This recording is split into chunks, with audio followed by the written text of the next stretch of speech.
Hey, everybody, and welcome to Signals from the Frontline, your every Wednesday live broadcast brought to you by Frontline Gaming. We're your hosts, Kicker, the Chief of Cereal, and FLG Insider, Shelby, the hobby guru and most scatterbrain player in 40K. And I'm Seth, the Mad Doc, your competitive correspondent. I can't do the Reese voice forever. So, what has everyone been up to? Well, guys, I mean, I have been trying to learn how to paint faster and faster and faster. After this weekend's event, I'm like, I want a new army now. So I'm trying to figure out if it's faster to paint really clean and never have to go do touch-up work, or to paint very fast and sloppily, but then go back and do all the touch-up work. Is there a strategy here? I don't know. I got to get Wyatt Turk and ask him some questions. Yes, you do. You have a, yeah, what do you guys? I mean, do you guys have a strategy, or do you just like? Is it easier to be clean and never clean up, or to be sloppy and then follow up with a cleanup? I feel like there's a ground somewhere there. Yeah. Like there's a moderately speed painty way to do things, but also without having to go back and meticulously clean up everything that they've done. Right? Yeah, I like I that. mean, alternatively, you could just give your army to Seth. Is that not? Is that not what everybody That does? is not a speed painting technique. I don't think it's cheating. It's my speed painting technique. Well, Shelby, what have you been up to? Not a whole lot. I had a fantastic discussion with my department head about new job, and it went surprisingly well, quite swimmingly.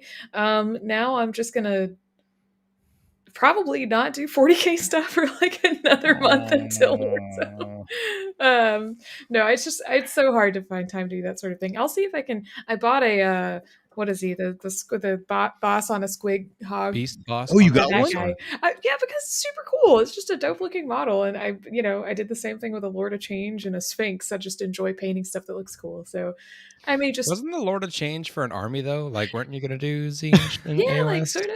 I have like 20 horrors that are waiting to be put together somewhere. Wait, I know the answer to this. And then there were dragons. No, I'm not going to buy dragons. No, I'm happy. I have a giant chicken, and I'm good. So that's what about you? Shelby. Yeah, I'm sure. Yeah, I mean, we went to the GW Open, which we were all just commenting on, like, man, I still haven't recovered. Like, the behind the scenes, Rich, the producer, he's like, oh, I'm tired, and Kicker's tired. Kicker's actually tired, folks. Do you know how hard that is to happen? I mean, it takes a lot to get me tired, but I am beat. So I bought a metric ton of new orc stuff, which is currently cluttering up my hobby room, so I have to start working on that. Nice. And then I started work on another prop, a Carcharodon's chain axe. So, and who is that for? That is for my good friend Brian. That is coming down for Warzone Atlanta.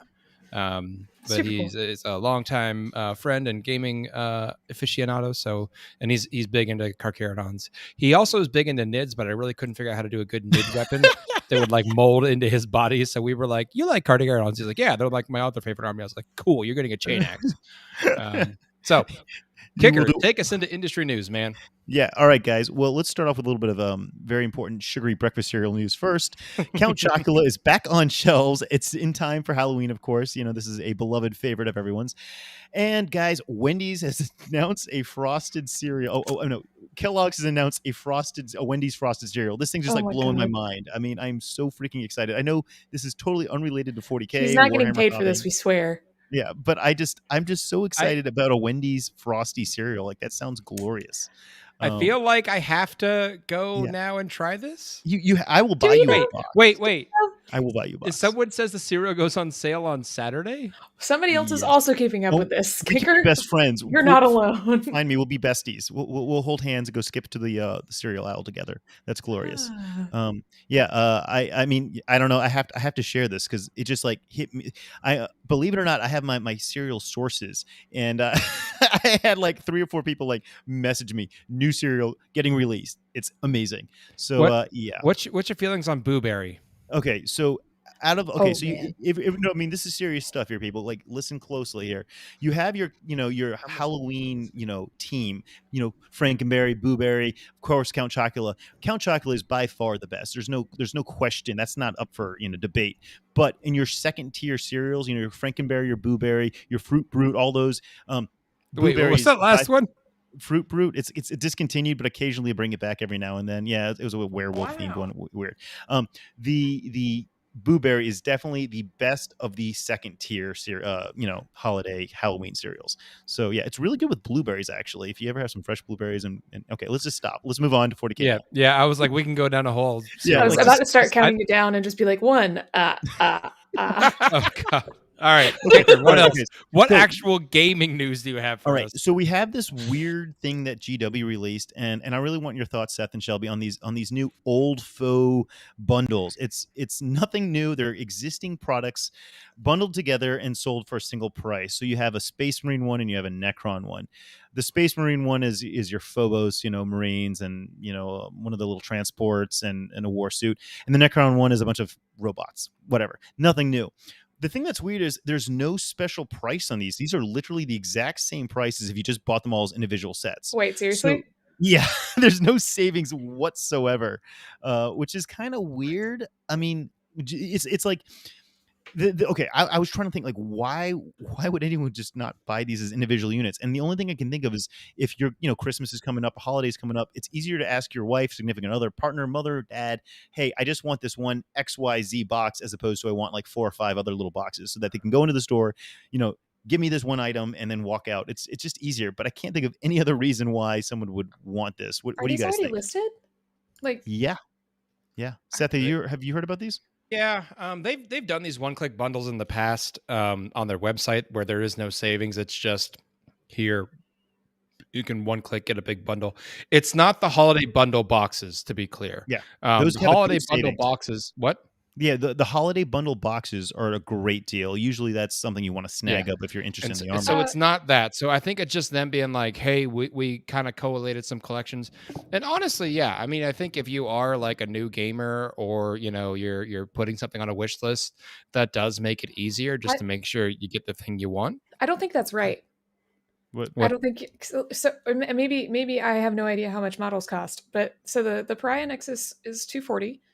Mm-hmm. The Ghost Ark is usually like $60. The Doom Scythe is $60. 2 boxes of Immortals each is like $45 a piece. The 3 Tomb Blades is like $45 or $50, and then the character is like $30 or $40. The Pariah Nexus. It's the Necron's old foe bundle, and it's listed for $240. All right, and what all is in it? Hold on. It's a Ghost Ark, which is like, what do you say, 50? I think it's a little more than that, but I think it's like 60. The Night Scythe is like 60. So we're like around 110, 120-ish. And then the 2 boxes of Immortals are $45 each. All right, so now we're approaching 200. The Tomb Blades are about $45. I thought it was like right on the nose with. Okay. So Shelby, sorry, this was an important thing. This is a combat patrol box plus extras, and there's already savings built into the combat patrol box. Cool. So there you go. So that's where you're seeing the savings. There already is the combat patrol. Savings. The combat patrol box always have a little savings. It's usually about $30 to $40, and they basically took those and then they added another couple kits to them. Huzzah! Okay, that makes plenty of sense. So that's where the savings you're seeing is coming from. But still, like why don't just go get the combat patrol box and the exact secondary units or HQ character you want to go with it? So I don't know. I think like we said, it is kind of that nice little one-click bundle. New, if you're a new beginner player, or if you're just like a significant other trying to go find a gift for your whatever, you just go grab one box. I don't know. I just thought I was a little disheartened. I really got excited. I'm like, oh, this is gonna be a great opportunity to maybe start a new Space Marine army. And I'm like, oh no, nothing special yet. Yeah. So it's not the holiday bundle stuff. That's probably still coming in the pipeline unless GW just has. Well, I was about to say severe production issues, but guess what GW's been having lately? The whole world not having those issues. Yeah. So anyway, production issues. Yeah. We do have, all the details on the new, wonderful new Black Templars army box. That looks great. A lot of new models in there. They look really cool. I've, been talking to the community. Everyone seems really hyped for it. Mm-hmm. Cool. Yeah. Did you get a chance to check out the sprues at the GW event? Because they did have the box there for us to kind of grub our little dirty hands over. Yeah. It was really cool. I wish they'd had some hand sanitizer out. Yeah, it's true. But I mean, I think they look really cool. The vow system looks really, really awesome. Sorry, I thought you just said the vow system. Not the the vow. floating headmaster. VOW. The vow. VAL. Up there he is. Director There he is. of the FLGN. Yes, the vow system has been released. At least the rules have been teased out a little bit, and it's kind of cool. If you haven't seen these rules yet, it's basically a little sideboard. Before you start the game, you get to choose a few little benefits for your Black Templar army based off of your opponent, and that's awesome. It seems like GW's really been stepping. Sorry, what? There's also a little downside. I like it because there's something about having a rule system where there's like a bunch of benefits, but it makes your opponent feel a little better that you're like, but this bad thing happens to me. Like I'll get face stomped, but I'll feel a little better about it. You're absolutely right, Shelby. There's a lot of positive and then a little negative. But what's kind of cool is that GW seems to have kind of pivoted away more recently, at least in 9th edition, from letting you have these pre-game decisions to make, probably to just try and streamline the game and make it a little bit faster. But now suddenly they're coming back with, hey, you can still make some of these decisions. So like, all your relics, your warlord traits, your psychic powers, those all have to be chosen before the tournament.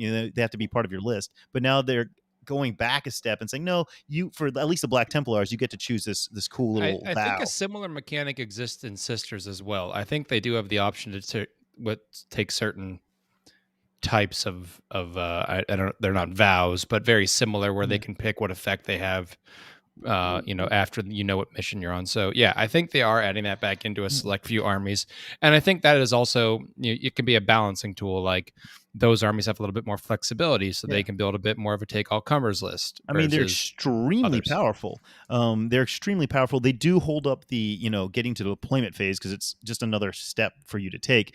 But I mean, I personally kind of like this game by game customization. I mean, like I think that's really cool for the Black Templar player. But Shelby, what do you think? That, you have Necrons. You don't have this ability to customize your army based off of your opponent. Do you feel a little bad about it, or whatever? What are your thoughts? Why would you do that to me? Sorry. I know. Well, because you play Necrons, and Necrons don't have any sort of opportunity to adjust. They do with their protocols. Oh yeah, we sure. I feel like Necrons got like the first draft of all of this stuff, and they were like, man, isn't this system super cool? Wait, let's do it better for everybody else. God, I tried to use protocols in 2 games over the weekend, and it just it was so like I know that I'm not using them as effectively as I should be. I know I'm not, but they still just feel so meh. But no, it's a bit of a bummer, and I think a lot of the results of these bigger tournaments kind of speak to themselves, which we'll find out and talk about a little bit later. I put a giant in caps note down there where we're going to talk about the results from this weekend, because there were a lot of Necrons players there. Sure were. And not the best of scores. Hey. We'll talk about it. What do you think? I mean, do you like this idea that some people, have the armies that can kind of adjust per opponent? Like your orcs, they can't do it. What do you think? I will envy their success. And like, I mean, so nice it's another. I mean, I will say it puts more pressure on the player, right? Because in addition to the rest of the pre-game stuff that you've got to decide, or the pre-battle round stuff that you've got to decide, you've got one more thing on your plate. Like, are you making the right choice? Are you going to regret it down the road? And that sort of thing. And so I think it's fun. It adds a little twist. It should be pretty cool. And because like at least your opponent knows what selection you make before the game starts as well. It's not a turn by turn basis like AdMech is, and so your opponent can plan around it and kind of know what to expect throughout the rest of the game. I dig it. Cool. Yeah, I think it's fine. I'm fine with it. I like the idea of Space Marines running at me. I think that would be hilarious. Come run at me, Space Marines. See how well that works out for you. Wolf Priest, really quickly. This is a Kohl's purchase. This is not available. Oh no, I already added that to the questions at the end. Now I answered it. You can remove it. If you're listening to our podcast later in the week, we do have our live stream every Wednesday at 8 p.m. Central Time. I don't know what time. Oh, 7 p.m. 8 p.m. Central Time, 9 p.m. Eastern Time. Is that correct, guys? Yep. That's correct. All right. Cool. And then you get to admire Shelby's amazing shirt selection. And I should probably wear what you guys wear, but I just I need to be colorful. You have to pop. Yeah. Guys, I wanted to run real fast into giving you a heads up on what we have regarding vendors for LVO. We signed up Turbo Dork. They're, these guys have amazing paint, and they are going to have a beautiful booth at the LVO. I'm really excited for that. I know Seth and Shelby, both you guys are fans of their paint. Yeah, and we also I have did Squad. like all of Shelby's army with them. If you really like that blue that all of my Necrons are, that's Turbo Dork. And it really I think I stands did out. like some like purple shifty color for like cloaks of my Space Marines. Yeah. Oh, it's so cool. It's so cool. Yeah. I love it. And we also have Squad Marks. Just today, we confirmed our agreement with them. Squad Marks will be having a booth there, and they're also going to be putting on some really special stuff into all the high roller packages. Sweet. So the swag bags. Yeah, if you've got one of our LVO high roller packages, your swag bag will have some amazing stuff from Squad Marks. I can't tell you exactly what it is yet because it's supposed to be a surprise, but it's going to be great. And of course, if you're not a high roller, it's loaded dice, isn't it? It's loaded dice. Yes. That you're legally allowed to use in the tournament. Exactly. Pre-approved. Right. Totally. Bam. Excellent. Bam. And then for SoCal, I have some great news, guys. The vast majority of the event, so SoCal's in 2.5 weeks, right? The vast majority of the event will have more than adequate social distancing, which is not a requirement this time, but we want to go be as safe as possible. We're doing our best to go above and beyond what is required. So most tables will have over 6 feet in all directions of space. So you're going to have a nice, luxurious amount of elbow room, as well as, of course, it's social, taking as whatever precautions as we can. This year the event is going to be bigger than last year, but the individual events have shrunk a little bit due to COVID. So the 40K event, is still going to be massive. Looking around 200 or so people, but we have actually really grown the event as a whole by adding in Legion has got a massive turnout. X-Wing, all the usual suspects will be there as well. And another thing I really am excited about SoCal is that we do have a full service bar and basically a food court that's being set up right outside the hall. Yeah, this is really cool. There's another so the SoCal takes place in the Shelby's thanking whatever deity Shelby prays to. I'm not going to be there, but I am wishing well everybody who gets to have an actual assortment of food available. We will talk about that more when we get into our thoughts about the GW event. Okay. So I'll keep it really short, but basically SoCal, there'll be a nice large assortment of food and drink available. That's because the SoCal Open takes place in a giant fairgrounds, and the same weekend that we're there's another massive event literally at the hall next door to us. So the fairgrounds decided, okay, you know what? Let's satisfy both these large crowds and put this giant concession stand, food court, bar, funnel cake and games. I mean, it's a fairgrounds. I'd hope that. I think you're required to serve funnel cake at all fairgrounds. I think that's like a requirement. Just imagine somebody with a bunch of powdered sugar on their fingers, and they're just like fairground if there is not fried dough of some sort. Exactly. It's definitely not going to make a mess at all. Excellent. No, not at all. Our beautiful FLG mats will get covered in powdered sugar, and that's okay because we want our players to be happy. I heard that they are, spill and stain resistant on a very nice retro commercial I came across this week, narrated by one Ricio. Oh, really? You came across a retro commercial?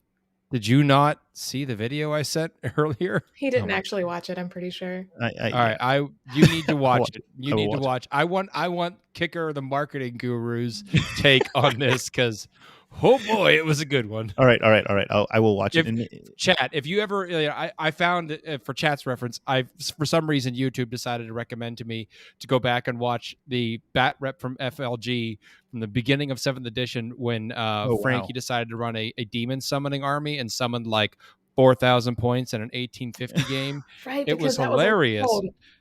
Because they were still back in their tiny little shop, but in the middle of it, there's an amazing commercial by Reese from those old commercials. So you got to go back and watch that because that is just Seth. You might have to go post that in our chat if you have a second. I already have, but I'll do it again. You already have. All right, do it. Well, so all the live viewers can go watch that. Shelby, why don't you take us away to the FLGN news? Oh yeah, sure. That sounds really great, especially since I didn't really do a great job of going back and looking for those at all because it's been a weird day. So you can go back and watch your Tuesday show episode from last night. If you go back and look at the Thursday show episode from last week, I'm sure they'll have some coverage of this past weekend's Open, the GW Open. What are we officially calling that?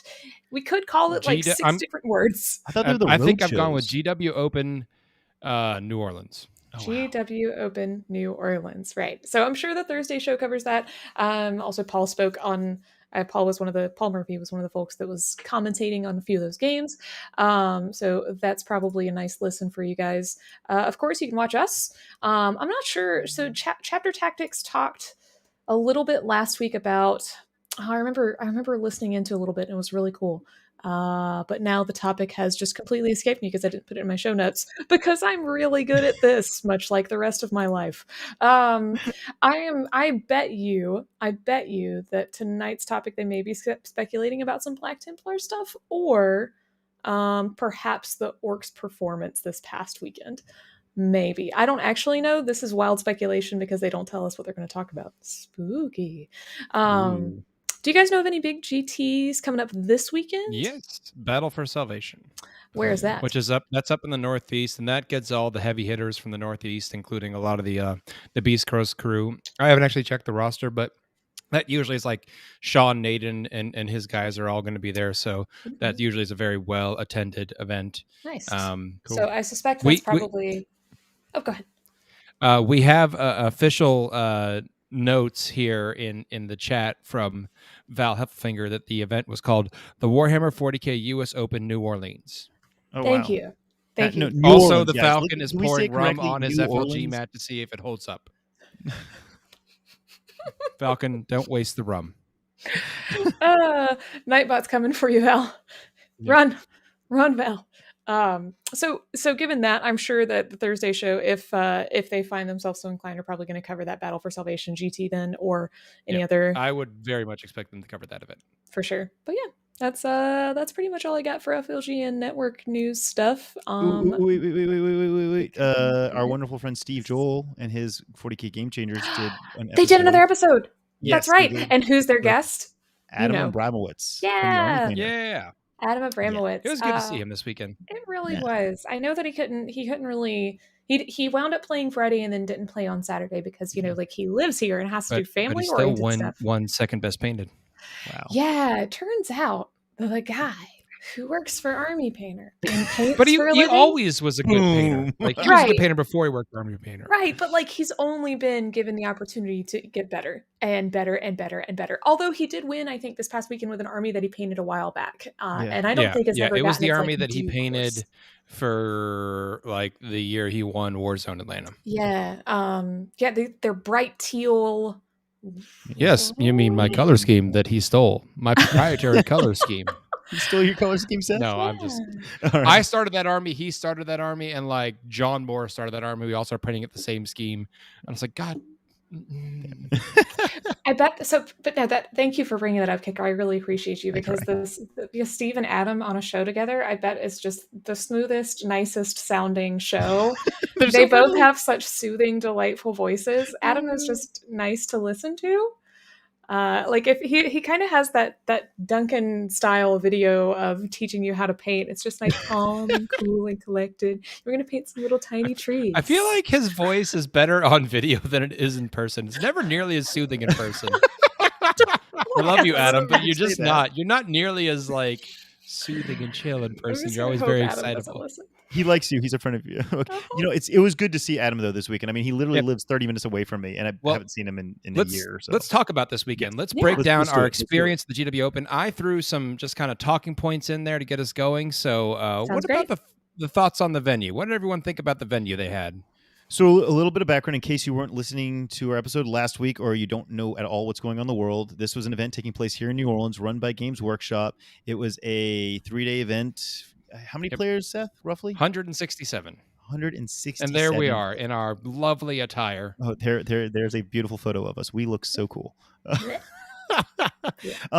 Guys, well, the thoughts on the venue, I mean, like this was at the Hyatt Regency. It was right next door to the Superdome where the Saints play. And I mean, I will be honest, I was thinking that this location was a little less than ideal. It wasn't really close enough to walk to the French Quarter. And there wasn't like, I don't know. I feel like if they were just like 1 mile in the other direction or it would have been like that much better. And definitely spiked the parking prices on Sunday. Yeah. I mean, Saints game. Yeah. Because there was a Saints game going on. And I'm sure when they booked this place, they had no idea there was going to be a Saints game taking, place the same day as the tournament. That made things a little rough. But it's a Sunday during football season. The lighting inside the hall was a little disappointing to me, just because one of the reasons I love to go to events is to see how all these beautiful armies, and the lighting on the actual tables was not optimal for me to take photos with my cell phone and share them with my friends. And I will tell you, the hotel, the quality of it was great. It was super clean. The ballroom was great. A lot of elbow room there. But Seth and I got like totally lost for a good 30-40 minutes. I'm very concerned, Kicker, because I'm reading the notes here and it says, and Oak and I got lost in the venue. Oh, just because I'm bald does not make me your son. Sorry, my note says Oak. It should say Seth. There, I'm okay, but I feel like now, did you go looking in this hotel with your son at some point? Maybe just to go and show him giant. And did you guys get lost? I mean, yes, this hotel was terrifying. It was a labyrinth. Like, oh yeah, we had to Seth, tell them how we found our way out of the hotel, because like when I mean, like, I don't get lost. That doesn't happen. It just doesn't happen. I don't allow myself to get lost. But Seth and I were so lost that we sat down in the corner of some random hallway and just started crying. And then Seth had this epiphany. Seth, what did you figure out? How do you get us out of that? So I filmed a vlog of the weekend, which I literally just finished editing before the show. It's like almost 50 minutes. So if you want a long format experience of what it was like during the GW event, you can watch that. But fortunately, I did a time-lapse video of us entering the building, and I had to sit down and watch the video to figure out how to get out of there. That's the only way we got out. It was so embarrassing. If you're wondering why this wasn't a problem for me, it's because I had already left because food. And also we went out the front. So yeah, you went out with some other friends. You didn't have to go back with us. Apparently, if Shelby had stuck with us, she would have expertly guided us back to the car and been like, you guys are silly. Yeah, probably. Well, Shelby, what did you think of the venue? Clearly you did not get lost. So no, I mean, we went through an entirely different way, and also somebody else like led the way out of the venue. Excuse me, I'm already tired apparently this afternoon. It's a long night. /evening. My apologies. No, it was I ditto pretty much all of your thoughts with but I think the only other thing that I'll note is that if I had known that there was only like one place to eat in the hotel and not really much aside from that, I would have brought more snacks that I enjoyed. No offense, Kicker. I love you and your health. I am not a fan of 8 bananas a day. So I probably would have brought some stuff that's bad for me, like goldfish or I don't know, other bad snacks. Shelby's like, I didn't get to eat bad enough. Yeah, true. I mean, no, I ate really, really bad for dinner. I probably should not have, but I felt so bad because there was a Starbucks there, which was great, but that was the only coffee. It wasn't open Sunday. What did everybody do? Did everybody die? I was very sad. Oh man.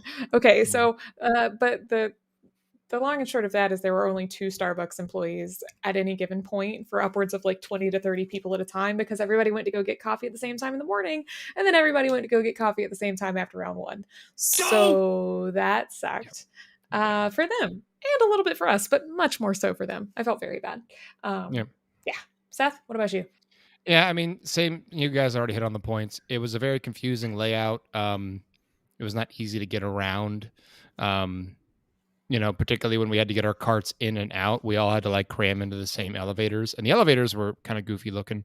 Like you hit a button on the outside and there was no buttons on the inside, and you were just like, I hope this takes me to the right place. Please. It's weird. The lighting wasn't great, but I was filming, so I was acutely aware of lighting. And yeah, the food was mad. Like the first day they like gave our pizza to someone else, and then they gave us like a half-cooked still cold pizza, and if it was not for the Art of War guys trading us pizza slices, I think Shelby and I wouldn't have got lunch that day. So thanks John Lennon for giving us pizza, because we're just like hungrily sitting next to him staring at their pizza like, hey, how's it going? And they were like, we'll trade you slices. We're like, thanks. So yeah. The food wasn't great, and that kind of, when you're trying to scramble between rounds to get food and there's not much within walking distance, it kind of was meh. Yeah, there was also this like shoeless person walking around that they wouldn't throw out on the screen here. That's actually our producer, Rich, guys. That's him. What a mess. Socks. What a mess. He's a mess. Anyway, So the GW terrain is something that the community is really excited about. So this was our chance for all of us to play on it. What did you feel about the terrain? I mean, guys, I'm sold. I wasn't really skeptical at first. I mean, I knew it was tested out, but I didn't experience it for myself, and it was great. It really was. It is something you have to go in prepared for. It's something you really want to adjust your list for. But if you can take that into account, you get a few practice rounds before the tournament. It's wonderful. What about you, Shelby? What did you think?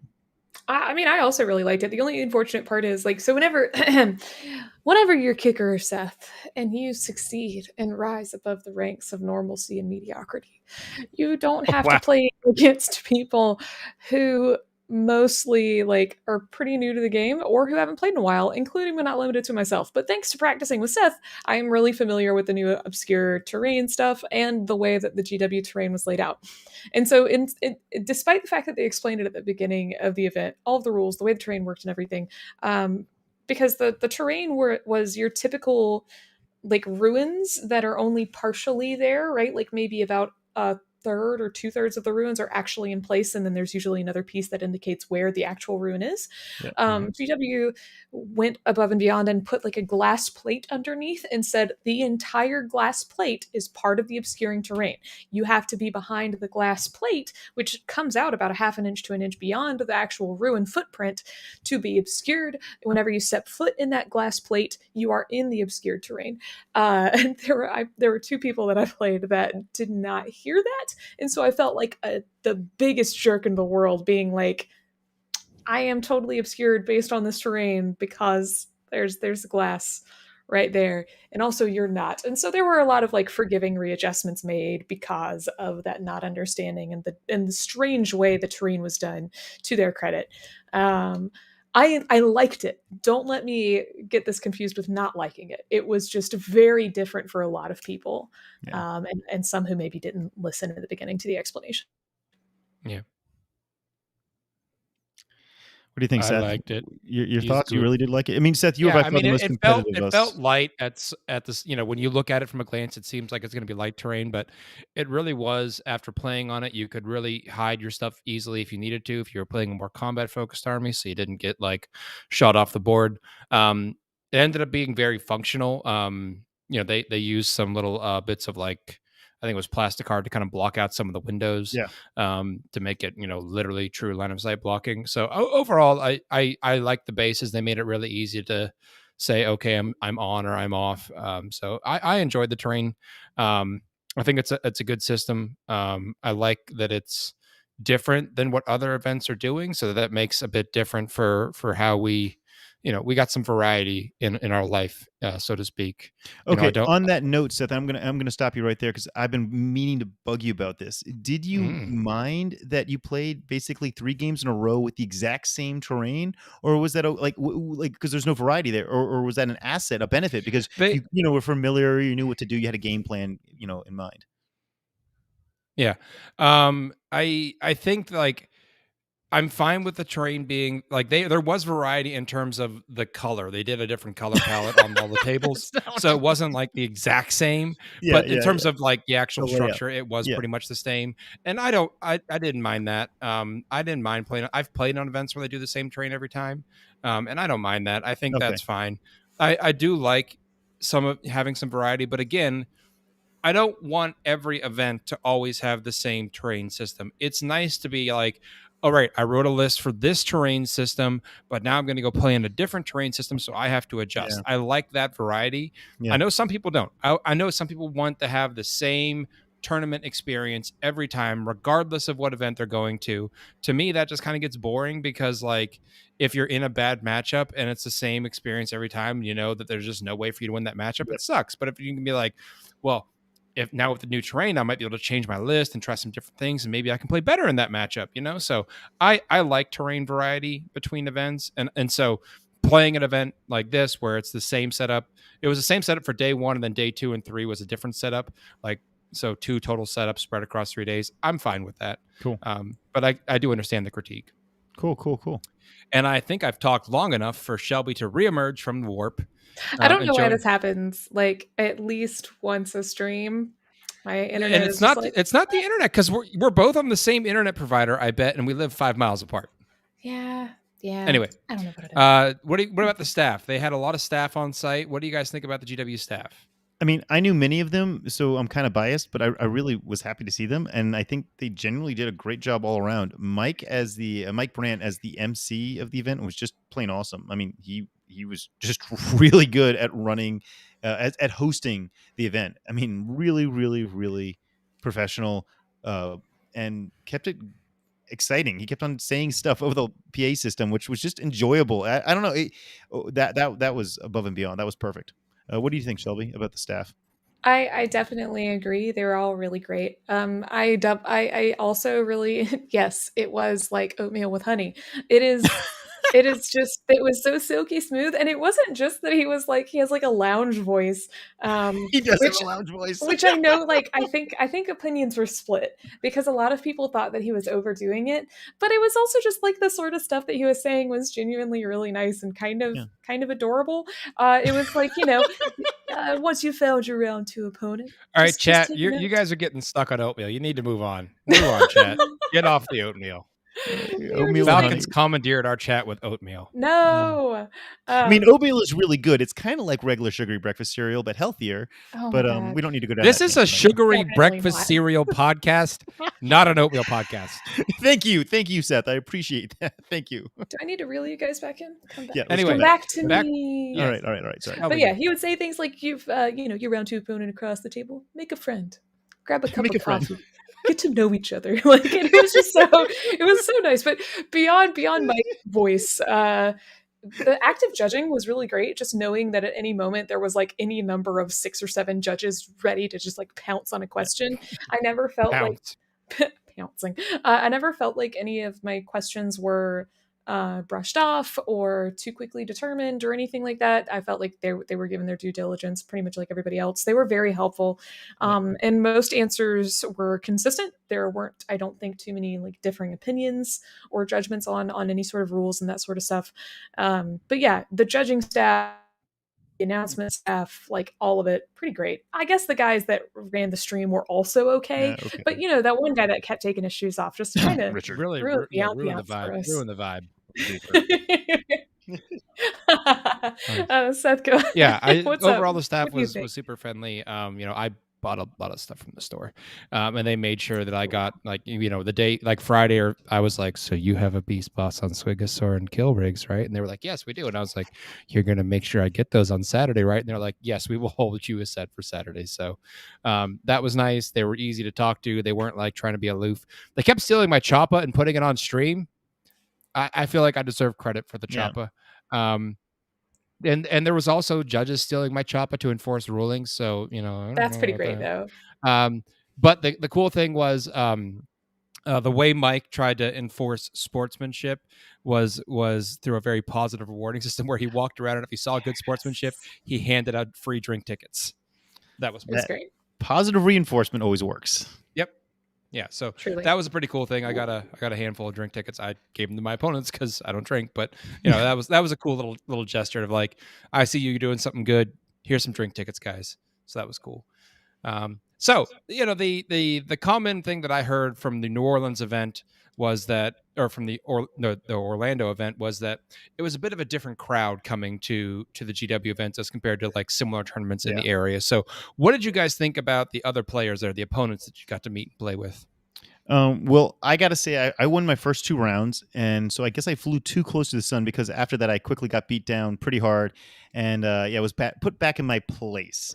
Kicker, you wound up in the same bracket as us. Well, so slow your roll there. All right. Well, I got all cocky. I'm like, I got this. I'm gonna go 3-0 for day 1. Let's do this. And then no, just no. Like, no, that's never happening, kicker. Remember who you are. And so that was a little depressing. But the opponents were all really, really nice. I really did enjoy getting to see so many people that were local. That's what really surprised me, is that it was such a. I mean, like, I'm here in New Orleans. I know a lot of the people here, and I was really like surprised to see how wide of a range of, I guess, competitive types there were. You literally had everyone from the most casual of casual players that I know that don't really play Warhammer, but they like painting Warhammer models, to like the hardcore competitive guys that go all the way to LVO each year. So I was like, wow, this GW event really did bring in everyone from the area to come to it, which is kind of cool. Like I would never have thought I would get to see, you know, that super casual guy at a tournament like this and get to hang out with him during lunch, you know, our lunch break. So I thought that was really special. I did play one jackass though. Hey. Oh, not me. No, he's Hey. pointing over me. Sorry. Hey. Over me. Over you. There Wait, we go. no. Yeah. That is uncalled for. Particularly as we get to my further questions in this discussion. But Shelby, what did you think of your opponents? Yeah, I mean, they were all great. I didn't play a single person that I had actually met before. My round one opponent was so, and just to sort of speak to your experience with casual and not casual players, my round one opponent was like, I'm number 1 Imperial Guard right now. And I was like, that's really cool. Thank you for starting out with that statement. And then I proceeded to get my butt kicked. So, like, he wasn't kidding. I mean, he was a nice dude, actually. He was a really, really nice person to play against, but he was very much clearly there to be competitive. And he kind of was scoping out how I felt and was just like, hey, are you a competitive player, a non-competitive player, clearly trying to figure out how much of a jerk he should be? And the answer was not much of one at all. But beyond that, I've played some really great people, some brand new people, some not brand new people, made some friends who I hope I will see again in the future. So yeah, awesome time. No real negative experiences. I did only get to round 2 in my round 2 though. Like, I mean, dice down, end of round 2. Ouch. And I know that wasn't on me. I know it wasn't. Shelby, you can ask all the judges. You sure? Yes. Sure it's not on you? I used to be slow player, Seth. Now I'm just like, wham, bam, thank you, ma'am. Especially with the list that I'm bringing. Less models means less time. And that is you're a lot more familiar with Necron rules now than you used to be. Yeah. So, but I mean, it was still fun. It just was time consuming. What about you, Seth? Well, kind of. I'm also scooping questions out of the chat here. Okay. Well, Falcon, answer that. Well, great, Falcon. You can just answer chat questions for me. Thanks, Falcon. Do it. Thank you, Falcon. There were. It was.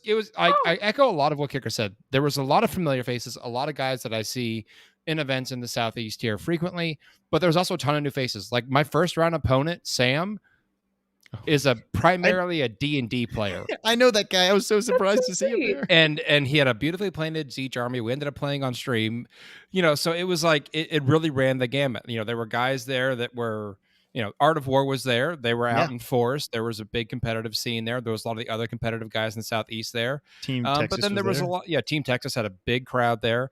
A lot of the guys from Mississippi were there. You know, but there was also a lot of just like guys here having fun, like just to have a good time. Like super friendly, could go up and chat to anyone. I actually met, I think it was my round 5 or 6. Round 5, I believe. My opponent that I played actually is a sparring partner of one of my orc rivals, Rich Kilton. So Chris Farajo. I'm sorry, Chris. Fajardo? You didn't tell me how to pronounce your last name. Looks like but he was a Fajardo. sparring partner. So afterwards, I was like, "You can thank Rich for this list, Chris." And then like I had a super tight round 2, like losing by 2 points to Drakari, which is like the closest I've ever come to beating Drakari against Joey DiCarlo. So yeah, had a great time. Really cool dudes. I actually kind of wanted to throw this out there while I was thinking about it to the audience. But if you were to see, you know, Kicker and Shelby and I at an event or any other member of the FLGN, would you be interested if we did like stickers to come up and get like all the different, you know, FLGN personalities as characters? Would that be something that the fans would want? So and throwing also, that out do you have ideas about what we could be other than orcs? Yeah, I'm not an orc. What, we're not all going to be orcs? Sorry, Seth. My plan was for us all to be orcs. Hold on. I'm retracting the idea, audience. Come on, no. I mean, I will take Grot. Like, I wouldn't mind that. I'd be okay with that. Oh my god, a Kicker Grot. Yeah, come on, right? Oh, it could be a squig. Boom. Okay, now we're back. All right. Okay, we're back. Overall, favorite moments from the weekend. Ooh, okay. I can't say one. I'm gonna I gotta say 3. So I gotta say that I really liked the way the award ceremony was done. That was cool. Like there was probably 150, 200 people there watching, cheering, rooting as people got their awards. That's something that FLG, you know, we need to do better, to be honest. Like I was like, wow, that's really cool to see these people get their awards in front of a legit crowd that's cheering for them. I also really liked that the top 20 get best the Falcon out of here. Oh, the top the top 20 best painted models, best painted armies were all professionally photographed. I thought that was really cool, you know. So I mean, you know, I'm pretty fortunate and pretty proud that one of my army was selected to be in the top 20, but that it wasn't just like judged, which is cool, but it was actually, you know, put on behind a, you know, a nice little screen thing. Nova Star has an amazing idea. What's his idea? FLG crew is Gaunt's Ghosts. Oh, boom. Yes. Can I be the one that doesn't stop shooting? Can't stop, won't stop. Try again, brag. Because definitely I don't have to know his name in order to be him. Can I be Larkin? I'd like to be Larkin. He's a sniper, right? Like sure. a sniper. We're getting on a tangent here. Anyway, sorry. But yes, I definitely, okay. So the way the award ceremony was done, the fact that they did a really cool painting awards with photos of the armies, but then I really, really, really, really loved that they had a fully stocked store on site with all the new releases. Really nice. I was blown away with how much inventory they had of the brand new stuff that you can't get anywhere else. I'm like, well, that's why it's sold out online, is because it's all here right now in front of me, and I want to buy it all. They had like, I asked them, and I think they said they had like 50 beast bosses on Swiggosaur there. I was like, what? Wow. Yeah. It's all of them. They just have all of them. Shelby, what did you think? What was your most favorite moment of the event? So I guess either I'm boring or my memory of like my goldfish memory is actually worse than I recall. But honestly, I just really enjoyed actually meeting Richard and seeing Val for the first time in like 3 years. So getting to have dinner with you guys at a pretty great restaurant and can you not all like sorry simultaneously? But I mean, like, God, brother. That lemon icebox pie. Oh my God, was so good. That's my favorite memory. Just that first bite. Yeah, Shelby ate. So I ordered one, and then Richard ordered one, and then mine got there first. They messed up the order, and so like we had already taken bites out of mine, and then Shelby was like, "Oh my God, that's really good." And Richard showed up, and she ate like half of Richard's. He needed help. Okay, he couldn't finish it by himself. He needed assistance.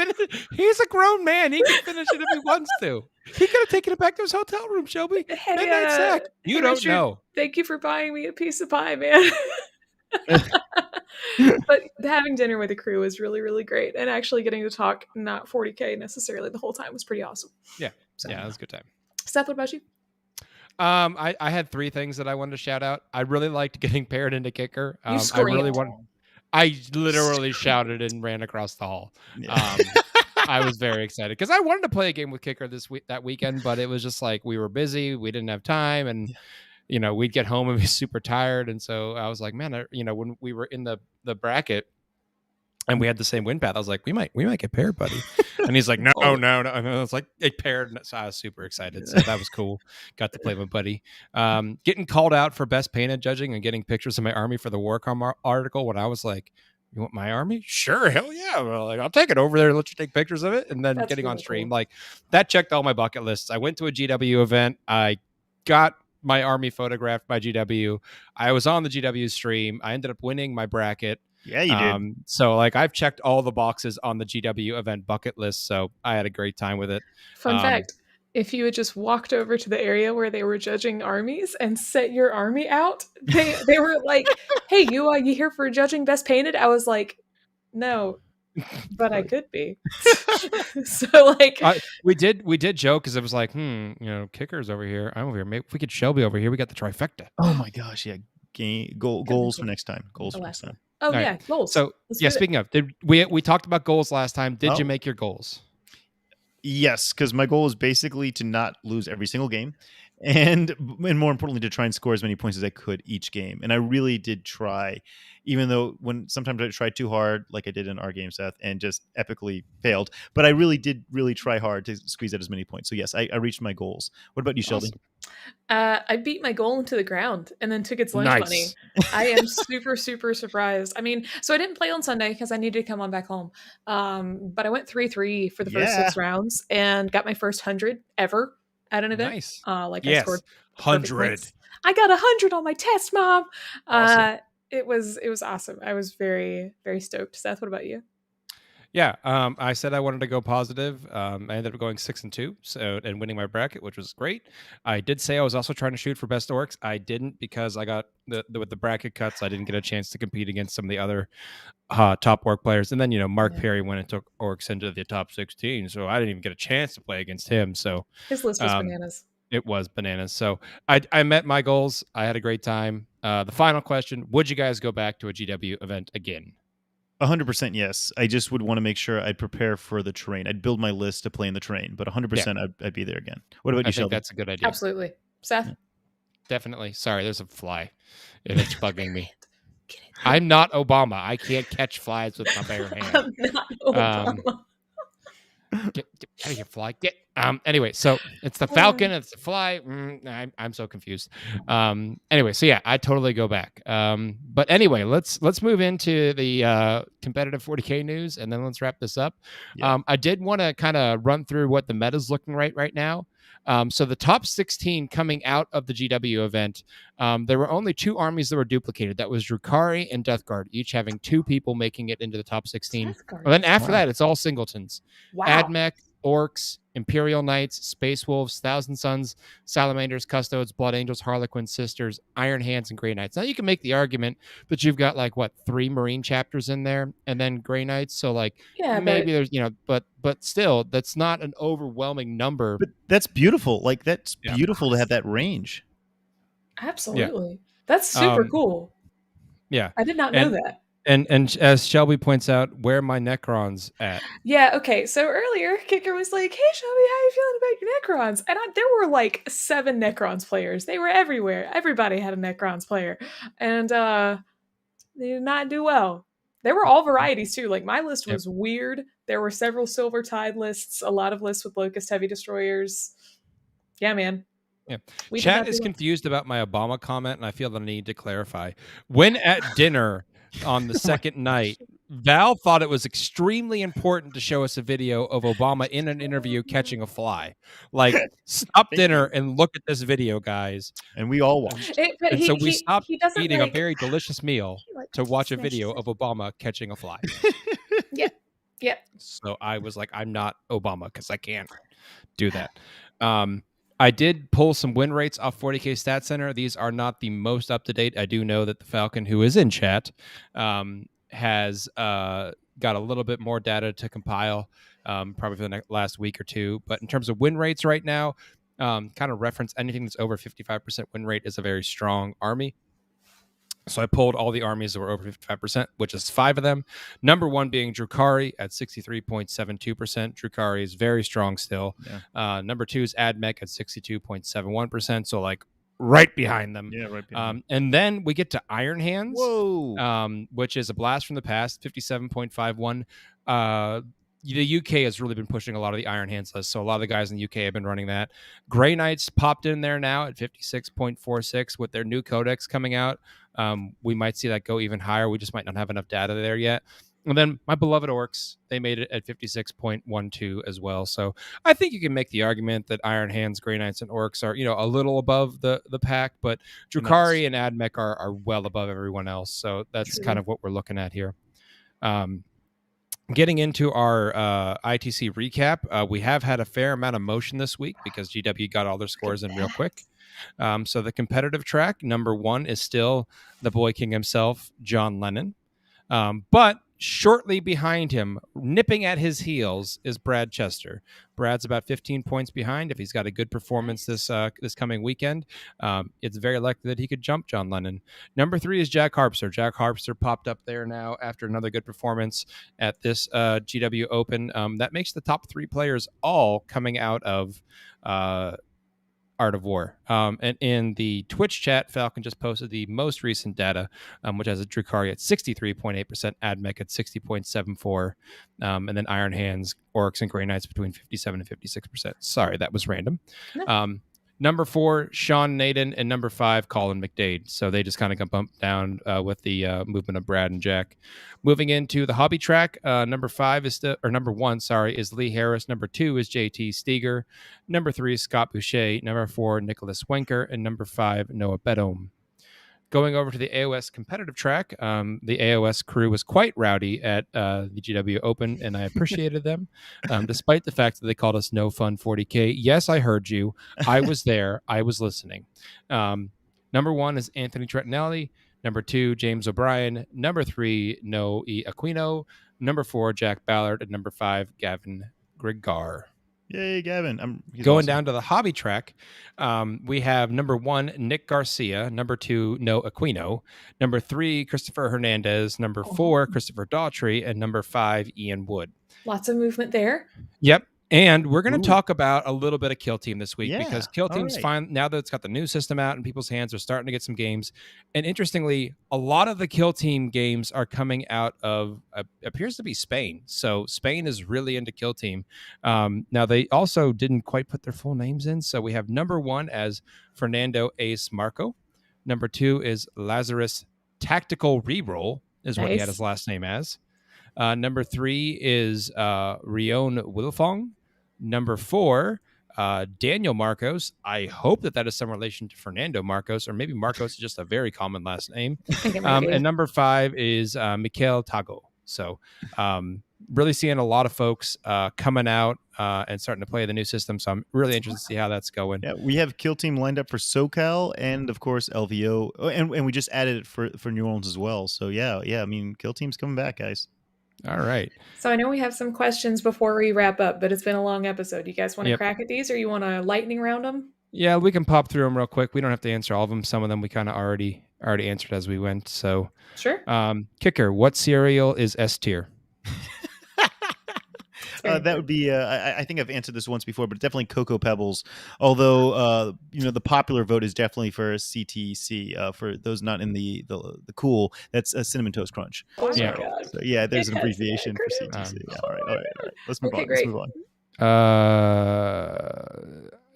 Why are you asking me about beards, people? I don't have a beard. I have a goatee. It's different. Will the Signals crew be going to LVO? Yes. Shelby, you're going. Kicker and I have arranged for a kidnapping if necessary. But yes, Kicker and I will definitely be there. We're trying to guilt Shelby. You, chat, can guilt Shelby with us into going. Okay. Do we know if Forge World /UW will be coming to LVO? As of right now, I'm pretty sure. I have to make a double check. I'm pretty sure they're going to have a full-size booth. The thing I'm questioning is Forge World. I'm not sure Forge World will be there, but they've been there in the past, so I'm assuming they'll be there again this year. All right. The agreement doesn't specifically call out Forge World. Ooh, Shelby, is your shirt available on the Frontline Gaming website? It is not, sadly. It is available on Kohl's, and the brand is Sonoma. So I feel like Kicker, you need to now stock this shirt on your website. So yeah. Right. Where do I get a gallon of orc flesh paint? I bought 3,500 points of orcs. Need to build the list out. That's where you go get rattle cans from Army Painter. Yeah. That match the orc flesh and just go to town. Just go to town with those rattle cans. You're gonna need them. There was a long video series when Nick Nadavati wanted to jump into orcs where Adam Abramowitz went through how to do his entire army using the Army Painter scheme. So there is definitely a quick way to do it with those systems. I don't know if they sell Wog Flesh from GW as a spray, but you can always do an airbrush as well. Yeah. So, and I think that's kind of all the big ones, except for Falcon talking about how to build anti-ghost technology into buildings and making fun of us. Not much of a question. For liking the static terrain and calling us plain oatmeal. So, yeah. Don't forget, SoCal Open is coming up very shortly. And if Kicker, what's the ticket situation on the FLG New Orleans event? So those tickets are all alive. We still have a few left for the 40K champs. It's going to be a smaller event. Just because we're limited in space. Intimate. We do have more intimate. There we go. But with that said, we do have, I'd say, another 20 tickets left or so. All right. So get out there and grab some if you want to. Yeah.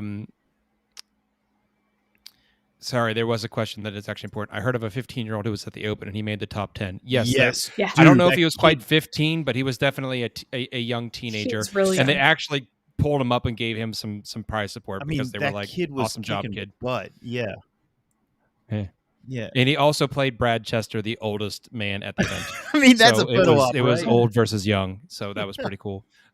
Thanks for asking that, cheesy barbarian, because I did forget about that point. Yeah. Well, guys, I mean, he was the son of Ryan, who's one of the GW guys, the staff guys. So yeah, it was really cool that he got to see cool. his son go up there and kick some butt.